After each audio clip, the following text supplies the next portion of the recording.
Assalamualaikum warahmatullahi wabarakatuh.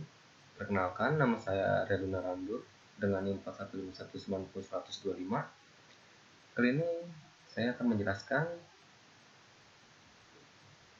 tentang mata kuliah pengantar cloud computing dengan materi Alibaba Cloud, Microsoft Azure, Amazon Web Service Cloud. Pertama kita ke Alibaba Cloud dulu. Alibaba Cloud Cloud Computing didirikan pada 10 September 2009 dengan misi membangun perusahaan layanan cloud computing, data sentris canggih, dan platform berbagai data internet.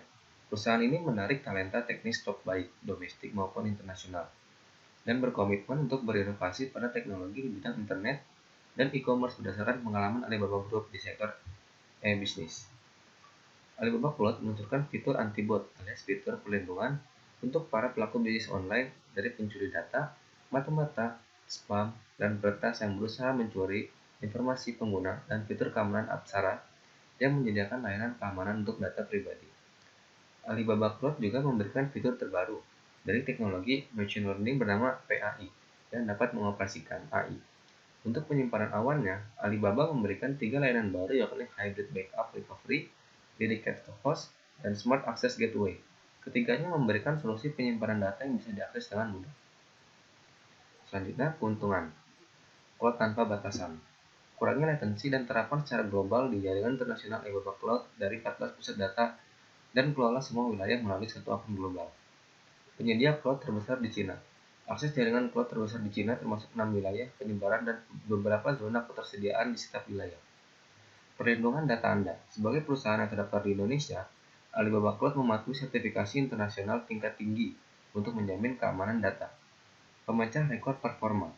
Alibaba Cloud telah memecahkan rekor dalam teknologi penyortiran data, perlindungan anti-DDoS, dan pemrosesan transaksi per detik. Kerugiannya, menu dan fiturnya akan membingungkan. Untuk pertama kalinya pasti akan bingung karena menu tidak one place, tapi lama-lama akan terbiasa juga. Kedua, marketplace image belum lengkap. Kalau terbiasa menggunakan produk dari marketplace mungkin akan sedikit kecewa di Alibaba Cloud, tidak sebanyak di AWS, GCP, Azure, bahkan masih kalah banyak dengan DigitalOcean maupun Linode. Yang ketiga, harganya dan kebijakan mengenai harga cepat kadang berubah. Dari yang pernah saya ketahui dulu, Alibaba Cloud pernah memberikan penawaran trial ECS sebesar $300 selama 1 bulan, lalu berubah menjadi free trial selama 12 bulan untuk ECS T5 boostable RAM dan CPU 1 GB. Dan ini merupakan contoh user interface dari Alibaba Cloud. Oke. Kita kembali ke home. Selanjutnya kita akan membahas Azure Cloud dari Microsoft. Azure Cloud merupakan sebuah teknologi yang dibangun oleh Microsoft dengan menggunakan bentuk implementasi PaaS dari teknologi cloud computing.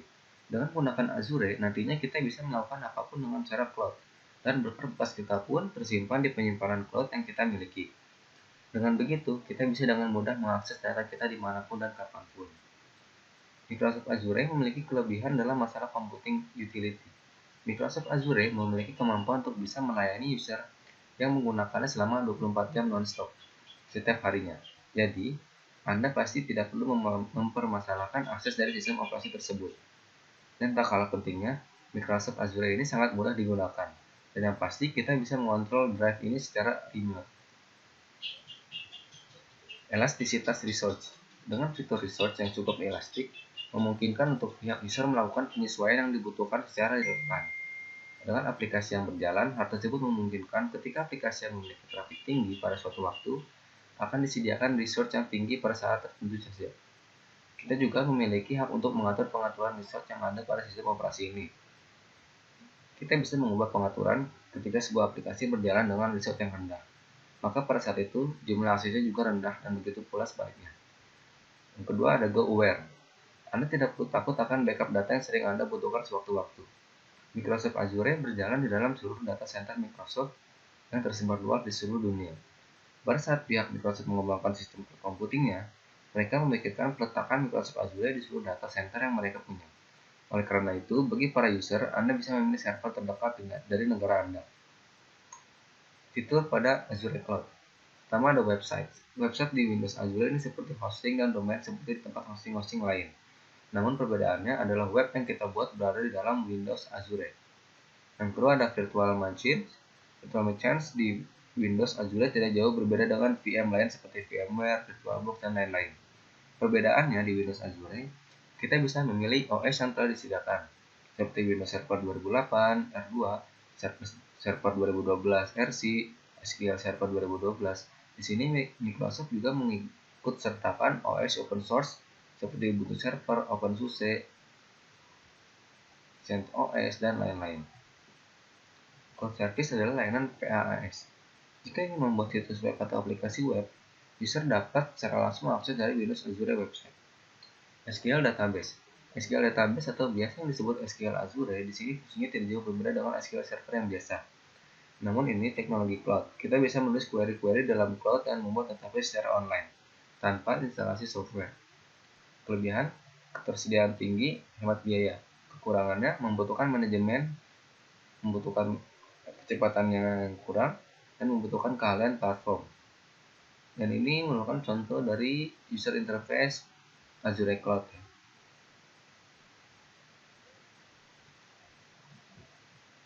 Selanjutnya kita ke Amazon Web Service Cloud, AWS Cloud. Amazon Web Service adalah platform cloud paling komprehensif dan digunakan secara luas di dunia. Menawarkan lebih dari 200 layanan unggulan yang lengkap dari pusat data secara global. Jutaan pelanggan termasuk beberapa startup dengan pertumbuhan tercepat, perusahaan terbesar, dan lembaga pemerintah terkemuka. Menggunakan AWS untuk memangkas biaya, menjadi lebih segap, dan berinovasi lebih cepat. Layanan cloud computing. Pada layanan cloud computing AWS terdapat EC2 atau Elastic Compute Cloud, Lake-Shell, Elastic Beanstalk, EKS atau Elastic Container Service for Kubernetes, dan AWS Lambda. Migrasi data. Dalam kategori ini terdapat DMS atau Database Migration Service, SMS atau Server Migration Service, dan Snowball. Layanan migrasi tersebut digunakan untuk memindahkan data secara fisik dari pusat data dan AWS. Keamanan. Salah satu keunggulan AWS adalah menjaga keamanan dan privasi dari semua kegiatan yang penggunanya lakukan. Layanan tersebut bisa didapatkan menggunakan antara IAM, Identity and Access Management, Inspector, Certificate Manager, WAF atau Web Application Firewall, Cloud Directory, KMS atau Key Management Service, Shield, MASI atau Board Duty. Penyimpanan data. Untuk penyimpanan data, AWS menyediakan Amazon Glacier, Amazon Elasticsearch Store, dan AWS Storage Gateway. Semua layanan tersebut berkualitas tinggi dengan harga yang sangat kompetitif. Database. Untuk database-nya sendiri terdapat Amazon RDS, Amazon DynamoDB, Neptune, dan Amazon Redshift. Layanan ini didesain sederhana mungkin dengan memikirkan user sebagai fokus utama. Tools Management. Amazon Web Service menawarkan layanan manajemen dalam CloudWatch, CloudInformation, CloudTrail, OpsWorks, Config, Service Catalog, AWS Autoscaling, System Manager, dan Managed Service. Analitik. Untuk kebutuhan analitis, AWS menawarkan Athena Elasticsearch, Kinesis, QuickSight, EMR atau Elastic MapReduce, dan juga data pipeline. Kelebihan. Beberapa kelebihan AWS adalah perusahaan bisa menggunakan model programming, sistem pengoperasian, dan database yang sudah ada. Hal ini akan sangat menguntungkan dan mempermudah perusahaan atau pelanggan.